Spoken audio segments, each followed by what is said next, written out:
Welcome to Love Lines.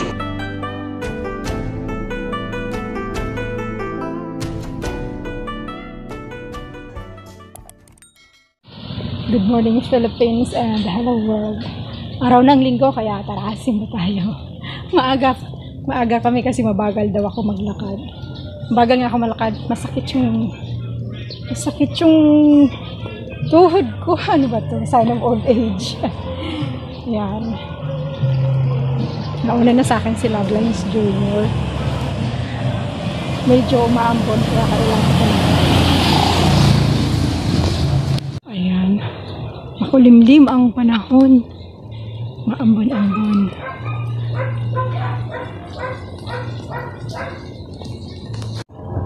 Hi doggy, good morning. Uy. Natakot.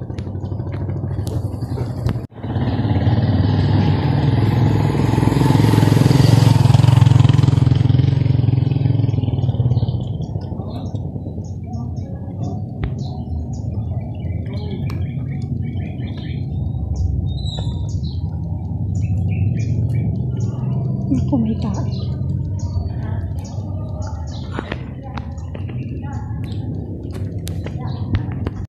Uy, magsisimba ka rin?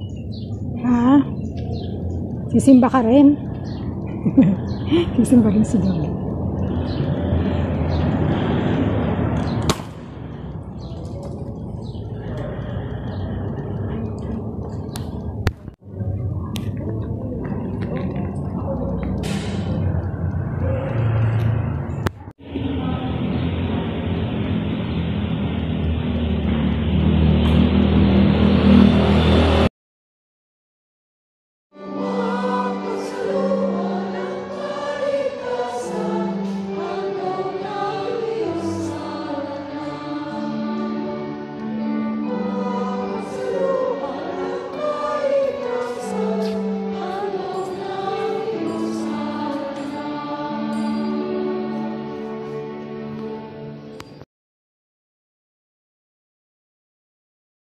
Ang tema po ng ating mga pabasa ay tungkol sa kadakilaan.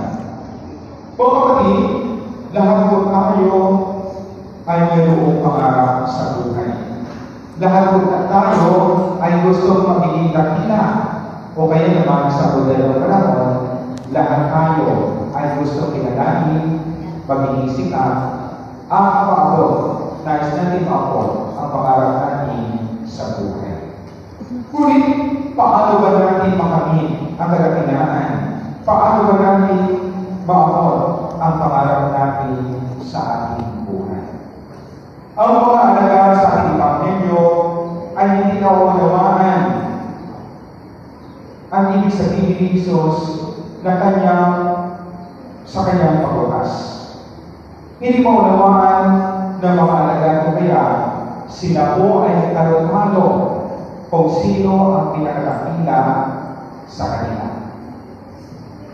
Sila po ang naglalakad, sila po ay nagtatalunan dahil maraming nagtatalunan sila kung sino sila, kung sino kilala, at hindi sa lahat, kung sino ang pinakadakila sa kanila labing dalawa.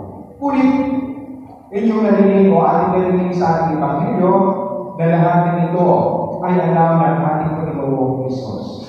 Ang lahat ng ito ay alam niya at malalaman niya ang ibig sabihin o ang pinagtatalunan ng kanyang mga alagad.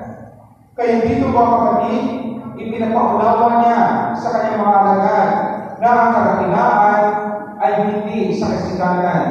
Ang kadakilaan ay hindi sa kamaluman at natamo natin sa ating buhay. Ang kadakilaan ay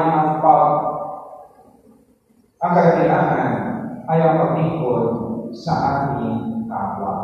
Kaya sinabi niya sa kanila, kung sino man ang lumalis sa dakila, siya ay magiging huli. Ang mga nauna ay nakuhuli.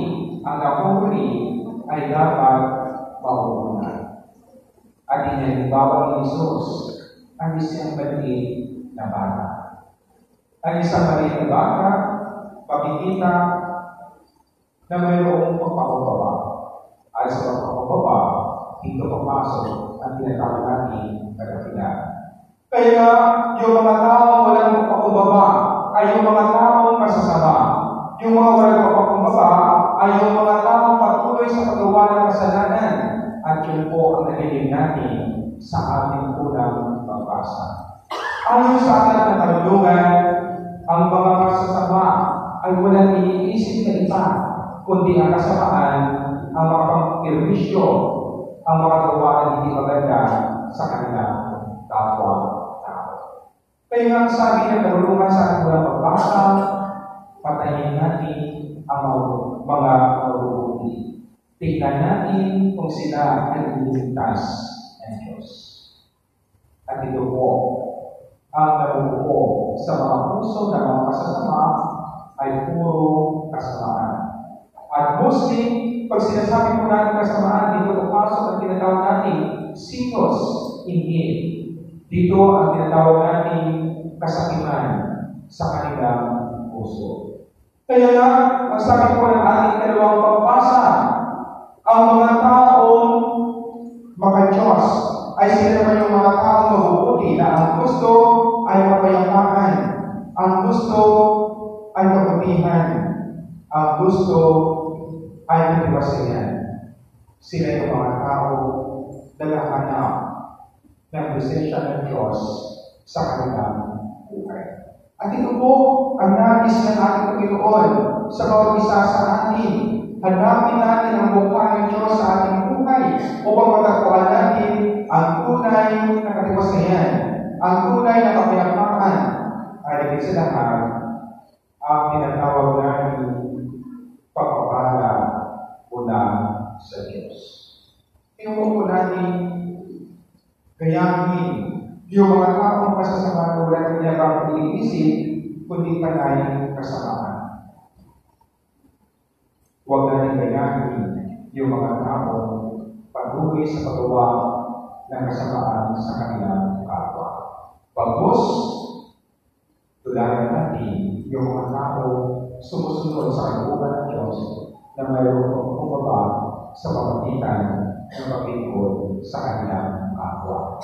At yun ang tinatawag na kadakilaan sa paningin ng ating Panginoon. Kaya sa kanilang isa ito mga kapatid, pinigin po natin sa Diyos na nawa sa ating pagbibilan, ibigay niya sa atin yung tunay na kapayapaan sa ating buhay, yung katiwasian na mayroong pagmamahal sa ating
Sampo lang.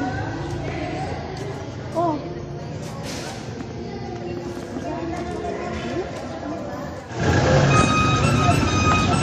Madilim. Madilim. Wala tayong. Ayan. Kami po ay maglalakad papunta doon sa... Doon lang. Saan tayo pupunta? Oo.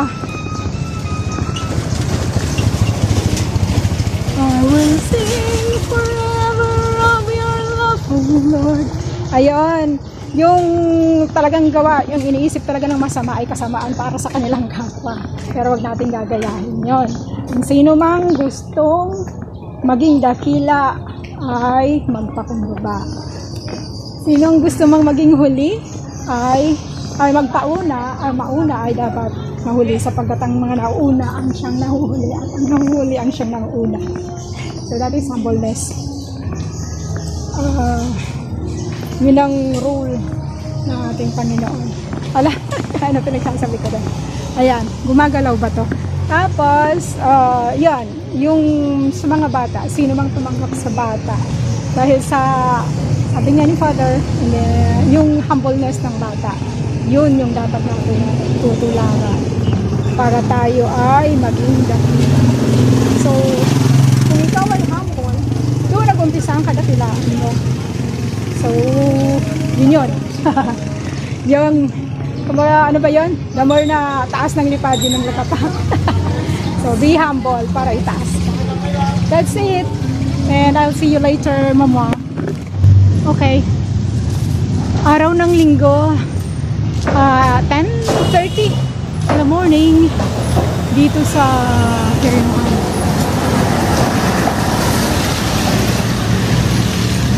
Tatawid. Ay, mamaya tayo.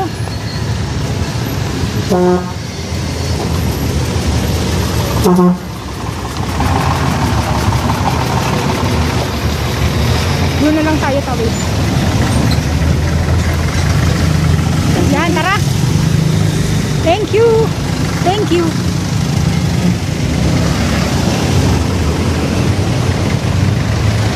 Tara. Tara, tara, tara. Supermarket. Vincent Supermarket. Bibili lang tayo ng konting item. Alright. Cut, no? Nakapamili na kami. At doon tayo tatawid na kasi bili ako sa palengke. Ayun pala, mayroong ano. Ayun, no? May gulay. Doon na lang tayo bili.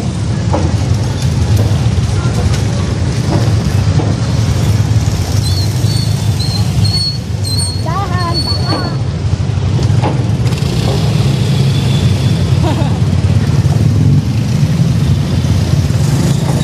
Yan, thank you. Bili tayong gulay.